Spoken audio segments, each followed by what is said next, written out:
Hey, my name is Kyle. I'm 24 single and live alone in a small but adequate apartment just outside Lafayette.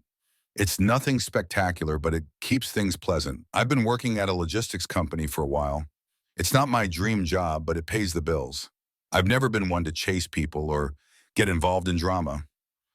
I prefer my life basic, consistent, and predictable. A while back, I started hanging out with a coworker named Paul. He's 22, a bit younger than me, but kind. We hit it off quickly, sharing a similar sense of humor, a love for old school hip hop, and a habit of shooting hoops after work. Honestly, I didn't expect to make real friends at this job, but we started grabbing meals after shifts, texting ridiculous memes and crashing at each other's places to hang out or play video games. Yeah. One Friday after work, Paul invited me to his place. My mom's making dinner, he said. You've got to try her garlic chicken. It'll blow your mind. I laughed and agreed. We drove to his house, a nice, well-kept two-story in a quiet neighborhood. It looked like a place someone had poured a lot of effort into over time. As soon as we walked in, the smell from the kitchen hit me like a warm hug, garlic butter, herbs all perfectly blended. Then I saw Paul's mom. She stepped out of the kitchen wearing an apron and drying her hands with a dish towel. Her name was Madison, and she wasn't what I expected. She didn't look like the typical mom. With long blonde hair tied loosely, a few strands falling across her cheek, bright blue eyes, and an undeniably attractive figure, she seemed to be in her mid-30s, not 40, maybe even younger if you didn't know better. There was something about her that shifted the room's atmosphere. She didn't have to try. People just noticed her. Hello, she said, her smile warm and confident. You must be Kyle. Paul's mentioned you a few times. I grinned back. All good, I hope. She laughed lightly. Only good stuff. Dinner's almost ready. Make yourself at home. I sat at the dining table while Paul went upstairs to grab something. Madison returned to the kitchen, and I couldn't help stealing glances at her. I wasn't trying to be weird, but there was something about her, how she moved, how she carried herself. It wasn't just her looks. It was the energy she gave off, like something deep inside her hadn't seen the light in a while. Dinner was incredible, far better than I'd imagined. We sat around the table cracking jokes and sharing silly work stories. Madison chimed in, teasing Paul and laughing at his comments. Her sharp wit caught me off guard. I remember thinking she's nothing like my mom, not at all what I expected. Later that night when I got home, I kept replaying the evening in my head, not the food or the stories, just her. Something about Madison stuck with me. You must. Over the next few weeks, I started going over more often, sometimes to hang with Paul, sometimes just to watch a game. Madison was always there, well-dressed and effortless, even when she wasn't trying. Her smile lingered on me a bit too long. She'd ask how I was, what I'd been up to, and she remembered things I'd mentioned, like how I take my coffee or what shows I'd watched. Nothing major, but it was enough to catch my attention. I didn't tell anyone, especially not Paul, but I could feel something building. Every time I stepped through their front door, the air felt different, charged. She wasn't exactly flirting, but the way her eyes followed me across the room spoke louder than words, or the way she'd stand a little closer than necessary when she handed me a drink. I knew it, and I'm pretty sure she did too. We just hadn't said it out loud yet. I am. One Saturday, we were in the living room watching a game. Paul got a call and stood up. Shoot, I forgot. I promised my friend I'd grab something for him. I'll be back in about 20. He grabbed his keys and left before I could say anything. I felt the room shift as soon as the door clicked shut. Madison walked in calm and slow and sat on the couch next to me, not across, not nearby, but right beside me, close enough that our arms almost touched. She glanced at the TV, then turned to me, her voice low like she'd been waiting for this moment. We're finally alone. When I looked at her, she didn't look away. That's when I knew it wasn't just politeness or curiosity. She was into me fully, honestly, fearlessly, and I couldn't pretend I wasn't feeling it too. When she said we're finally alone, everything went quiet. The TV was still on, the game playing, but I couldn't hear it. Madison had my full attention. She held my gaze. No awkward smiles, no nervous laughter. She didn't backtrack or hide it. She said it like she'd been saving those words for the perfect moment when Paul would step out. I didn't shy away either. I met her gaze and gave a small, silent smile, not cocky, not smug, just enough to say, yeah, I get it. She shifted slightly, turning to face me on the couch, one leg tucked under her, her arm resting on the back of the couch, her fingers inches from my shoulder. Kyle Ishiru. She started, then paused, choosing her words carefully. I don't usually do things like this. Actually, I've never done anything like this before. Time. I leaned in just a bit, not too much to show her she wasn't talking to empty air. I'm not crazy, she added quickly, like she needed to say it before doubt crept in. I know you're Paul's friend. I know I'm older. I know how this looks. But when you're here, when I talk to you, I don't feel like a mom. I feel alive. I feel young. I feel like I want something again. She didn't need to say more. I got it. You're not just someone's mom, I told her. You're you. You don't have to justify it. Her expression softened like she'd been ready to defend herself and realized she didn't need to. She exhaled softly and looked down for a second as if gathering herself. Well, I had Paul when I was 19, she said. His dad left before he was born. I raised him on my own. I've always been the dependable one, the stable one, the mom, but never just Madison. I forgot what it's like to be seen as a woman. She looked up at me, her voice catching on the last line. That's when I really saw her not as Paul's mom, not as a fantasy, but as someone real. This wasn't a game. She wasn't chasing thrills for fun. She was lonely, had been for a long time, and without even trying, I'd touched a part of her she'd buried deep. I didn't rush to speak. I just sat with her in silence for a moment. Then I carefully reached up and brushed a stray strand of hair from her cheek. She didn't stop me, didn't flinch. Her eyes closed for a heartbeat, as if that small gesture meant more than it should. You call. The air between us felt electric, but not out of control. We both knew what was happening, and neither of us wanted to cheapen it by rushing. We didn't kiss that day. We didn't go beyond that one small touch, but something had changed. We'd crossed a line, and neither of us would pretend it didn't exist. There was no going back. Paul came back about 20 minutes later, as promised, with snacks and a couple of sodas. Madison was already in the kitchen, acting like nothing had happened. I was back on the couch pretending the game still held my attention, but I wasn't watching the screen. I was thinking about her, how she looked at me, how much I wanted to see her again, not as Paul's mom, but as Madison, the woman who'd let me in. A few days later, she texted me. At first, it was casual. Hey, hope you're doing well. Then it got more direct. I've been thinking about our talk. You free on Friday? It's just us. We didn't say it outright, but the message was clear. Paul was going camping with friends that weekend. She mentioned it casually, but I knew she was giving me the green light. That Friday evening, I showed up at 6. Her hair was down, her makeup light, but effective, and she wore jeans and a t-shirt. Nothing flashy, just her. And she looked amazing. We ate together in the kitchen. No music, just the sound of our voices. That night, she laughed more than I'd ever seen. I think her cheeks turned red when I told her how beautiful she looked. She poured us some wine, and for the first time, I didn't feel like I was sneaking around. It felt right, like I belonged there. Yours. After dinner, we moved to the living room.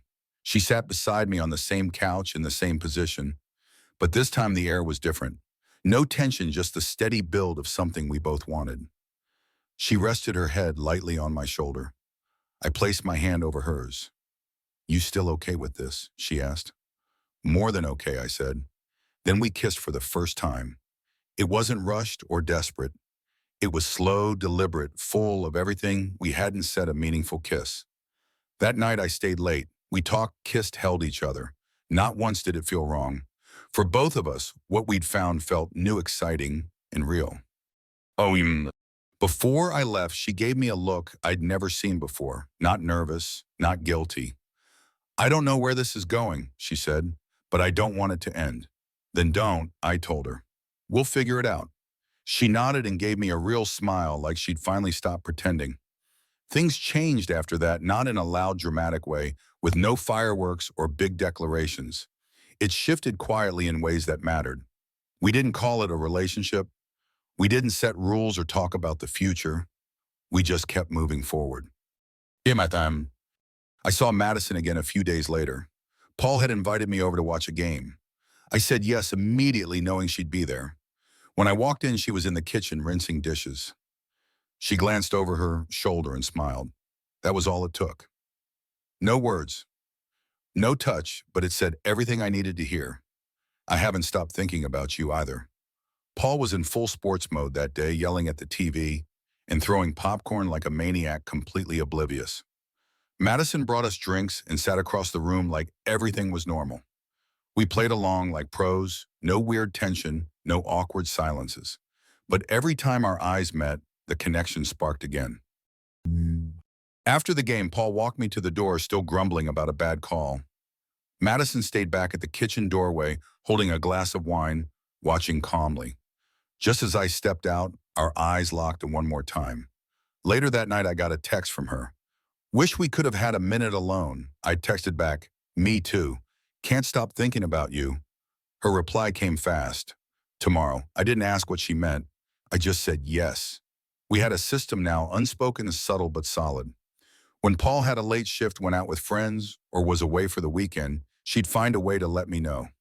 Sometimes it was a simple text, sometimes just a look. I always knew when it was time. Those early visits made me nervous.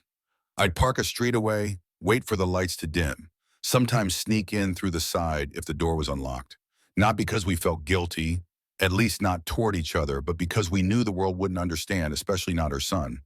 But once I was inside, everything melted away.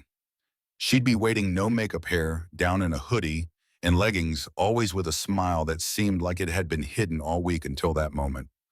We talked a lot about life, not just us, her job, my work. She sometimes felt invisible. I often felt like I didn't fit anywhere. But with her, I didn't feel like an outsider or a guest. I felt like I belonged. Sometimes we cooked together. Other times we curled up on the couch, her feet in my lap, watching a movie neither of us cared about. Some nights we didn't even need to talk. Just holding each other was enough. She opened up in ways I don't think she did with anyone else. She told me how Paul's dad left before he was born, how she never remarried because no one made her feel seen, how hard it was to raise a son alone, and how proud she was of him, even if he'd never fully understand her sacrifices. I shared too how I grew up in a house where silence spoke louder than words, how I always felt driven to do something bigger, but never knew what, how most people my age didn't connect like she did, didn't listen like she did. It was never just physical, though, that was there, real and electric. What pulled me in was how she looked at me when I talked. I felt like I mattered, like I wasn't invisible anymore. We found small ways to connect between visits. I'd send her a song I thought she'd like. She'd snap a photo of her coffee with a note, "Wish you were here." I'd tell a dumb joke and she'd reply, "With a heart." I knew she didn't send that to anyone. But as things grew, the weight of the secret got heavier. Not guilt, but the strain of hiding something so real. Paul had no clue. If anything, he liked me more now. He started calling me his best bro, inviting me to more stuff, introducing me like I was part of the crew. He even joked once, "Man, if you're not careful, you'll end up family." Madison and I kept up the act. We got good at it, too good. She avoided texting too much when Paul was home just to be safe. I stopped liking her social media posts. When I came over, we made sure not to sit too close, not to lock eyes too long, and definitely not to touch. But we slipped sometimes. Once when I told a joke, she laughed so hard she touched my knee, then froze. Paul didn't notice, but we did. Or when a song played in the room, the same one we'd listened to that night on her couch. She gave me a look a fraction too long, and I had to turn away. We both knew this couldn't last forever, but neither of us wanted to end it. One night, lying next to her in bed, the room quiet except for the soft rhythm of her breathing, I asked, "Ever think about what happens if Paul finds out?" She nodded slowly. "I think about it all the time." Then she looked at me earnest. "I'd lose him. You might lose him too." That hit harder than I expected. "I don't want that," I told her. "Neither do I," she said, "but I don't want to let this go either." She reached for my hand and I held it tight. We didn't talk about the future that night, no promises, no what-ifs. We just stayed present, two people who shouldn't be together, but somehow made it work. By summer, Madison and I had found our rhythm. It wasn't about sneaking around anymore. It just felt like us. When Paul was home, we knew how to move carefully, how to time our messages, stay under the radar. It wasn't paranoia, it was survival. Surprisingly, we got better at it, like we'd been training without realizing it. What struck me most was how normal it felt. I'd come over and she'd greet me casually like I was just another of Paul's friends. Paul would grab me a drink and we'd hang out upstairs or in the garage. Then when he left for class or hit the gym late, I'd find myself back downstairs, leaning on the kitchen counter while she made tea, both of us pretending the air wasn't buzzing. Fire. We didn't need to talk about it anymore. No labels, no deep relationship talks. But every touch of her fingers, every quiet night together meant something. Even when we weren't alone, it was there. Like the day in the backyard, Paul was messing with the fire pit when Madison brought me a plate. Her fingertips barely grazed mine, but it lingered half a second too long. No one else saw, but I felt it echo in my chest for 10 minutes. She had a way of making me feel seen even in a crowd. When I spoke, she didn't just wait her turn, she listened, really listened. She remembered the little things. She made me feel like what I said mattered, and that feeling was intoxicating. One night we were alone again. Paul had gone to see a girl he was dating and wouldn't be back till late. Madison came to me as soon as the door clicked shut. No hesitation. We didn't rush anything that was never us. We curled up under a blanket on the couch like it was the most natural thing in the world. We talked, really talked, not just about how things were going, but about life, our past, regrets, hopes. At my age, she said softly, I thought I'd have more. Not money or success. I mean, love someone who notices me, someone to share life with. Without thinking, I said, you have that. She looked at me and her face changed like maybe she believed it. She leaned in and kissed me slower than usual, like she didn't want the moment to end. Honestly, neither did I. Well, later that night after our time together, she fell asleep in my arms for the first time. I realized I wasn't scared of getting caught. I wasn't worried about what this meant.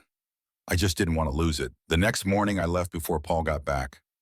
We didn't say goodbye like lovers, just like two friends playing it safe. But before I walked out, she slipped her fingers into my palm for a brief moment. That one gesture said more than words could. Haddock. We got bolder over time, or maybe we just got used to how things were. I'd text her in the middle of the day, and she'd send back a soft photo of her smile. Nothing suggestive, just personal, private. Paul still had no idea. If anything, he trusted me more. He'd talk about friends who ditched him or girlfriends who ghosted him, and he'd say, you've been solid since day one. Something twisted in my chest, not exactly guilt, but a reminder of how close I was to the edge. He even said once, you're the only guy I trust around my mom. She really likes you. I smiled, said nothing. Madison and I never talked about what would happen if we got caught. It was like we silently agreed that if we ignored the risk, it might not catch up. Then came a weekend that was our longest stretch alone. Paul was going on a 3-day hiking trip with friends. I was already on my way as he pulled out of the driveway. It felt like a little pocket of reality. We made pancakes that morning. I danced with her barefoot in the kitchen. We watched movies in the middle of the afternoon like we owed the world nothing. She didn't wear makeup all weekend, and I swear she looked even more beautiful. That second night, we sat on the back porch sipping wine under the stars. She was curled up next to me in a throw blanket, calm. I wish we had this, she said almost a whisper. We do, I told her. I mean, outside these walls, she clarified, for real, not just stolen time. That. I didn't answer right away. I just pulled her closer and said, I know. Then I added, I want that too, but I don't want to lose what we have now. She nodded against my shoulder. Neither do I. Then she looked up at me and said, so let's keep it safe as long as we can. That became our unspoken agreement. No long-term promises, no big announcements. Just keep going, keep it safe, keep it ours. That night in bed, I remember thinking, this isn't a fling. It wasn't just about fun or dodging consequences. It felt bigger, more real than anything I'd ever had. And the crazy part, we were pulling it off. No one suspected a thing. Not Paul, not neighbors, not coworkers, not friends.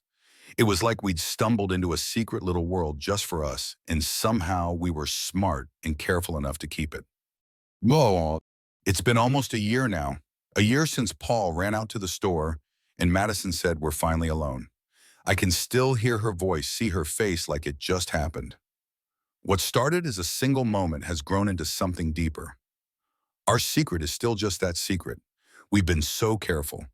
Every text is deleted, every look practiced, every visit timed to the second. No one knows. I stop by often like I always have. To the outside world, I'm still just a friend, Paul's buddy, the reliable guy who jokes with his mom and seems like a stand-up dude. But behind closed doors, I'm the one she curls up with at night, the one who knows the smell of her shampoo, who can read her mood by the way she sighs when she opens the door. Me. Most people think secrets like ours burn out fast, that they fall apart. This one didn't. It grew, it became something else. We don't see each other every day. Life doesn't work that way. Sometimes 2 weeks go by with just a quick, safe text. But when we do have time, it's still real, maybe more real now than ever. Paul recently invited me over for a movie night, just a casual hangout with him, me and a few coworkers. Madison stayed upstairs most of the evening, giving us space. Around 10 people started leaving. Paul walked one of the guys to his car, while I stayed behind clearing empty cups and plates. I was in the kitchen when I heard footsteps on the stairs. I didn't need to turn, I could feel her coming. When I looked back, she was in the hallway just watching me. She didn't say anything, didn't move, just held my gaze. Then barely above a whisper, she mouthed, "Midnight." "Bum." I gave a small nod. That night, I parked down the street like always and walked the rest of the way. The house was dark, just as we'd planned. I came in through the side gate and slipped out through the back door like we'd done a dozen times before. She was in the kitchen barefoot and a loose top, hair down. She looked tired, but at peace. We didn't rush into anything, we don't anymore. We stood there for a long moment, arms around each other, not saying a word. Later, as we lay in bed, she asked quietly, "Do you ever think about what this really is?" "Every time I see you," I told her. "I mean, where's it going?" I didn't answer right away. She moved closer. "Because I do. I wonder what it'd be like if we weren't hiding, if I could kiss you in the morning without caring who's watching." Well, I wanted that too. I wanted to tell her we'd figure it out, but the truth was, we couldn't, not now. "Not yet. I think about it too," I said. She nodded. "It's more than we expected, isn't it?" I looked at her and said, "Yeah, it is. We didn't try to label it or make promises we might not keep. But in that quiet moment, I think we both knew this wasn't just an escape. It wasn't something we'd regret later. It was love, quiet, messy, fragile. A love that lived in the gaps between the rest of our lives." She turned and rested her head on my chest. "As long as he doesn't know, he won't," I said. "We're careful, we're smart, and if he ever does." I paused, took a breath. "Then we deal with it together." The next morning I left like I always do, no trace, no evidence. Her demeanor shifted slightly as she walked me to the door. Her eyes holding mine for an extra second. She gave my hand a light squeeze before letting go. Paul was still asleep upstairs. The house was still. I stepped outside, got in my car, and blended into the morning. Just another guy starting his day. That's how it's been even now. We find ways to be together. We cherish the moments not because they're wild or thrilling, but because they mean something. Because even though none of this was planned, even though it only exists in stolen moments and quiet corners, it's real. Last week, lying in the early morning light, she said, "I stopped feeling lonely the day you walked into my house." And I told her the day you let me stay, I stopped feeling lost. So where does it end? Maybe it doesn't. Maybe this is how it stays, our small truth hidden in the bigger world. No fireworks, no big drama, just a quiet love no one sees. For us, that's enough. Bye-bye. The story of Kyle and Madison reveals a powerful lesson about the human need for connection and the courage to embrace authentic emotions even when they defy societal norms. It teaches us that beneath the roles we play, parent, friend, or colleague, lies a deeper desire to be seen and understood as individuals. Madison's vulnerability, sharing her loneliness and longing to feel alive again, reminds us that everyone carries hidden struggles, and a single moment of genuine attention can awaken something profound. Kyle's willingness to listen and connect shows the transformative power of empathy, but their secrecy also highlights the delicate balance between pursuing personal happiness and protecting those we care about, like Paul. This tension underscores the importance of self-awareness and responsibility in our choices as our actions ripple through the lives of others. Their quiet, unspoken love, built in stolen moments, speaks to the beauty and fragility of finding something real, even in unconventional circumstances. This story resonates because it captures the messy emotional truth of human relationships. Sometimes the heart wants what it wants, and navigating that takes both bravery and caution. Have you ever found yourself torn between following your heart and doing what's right? Share your experiences in the comments. We'd love to hear how you faced these moments.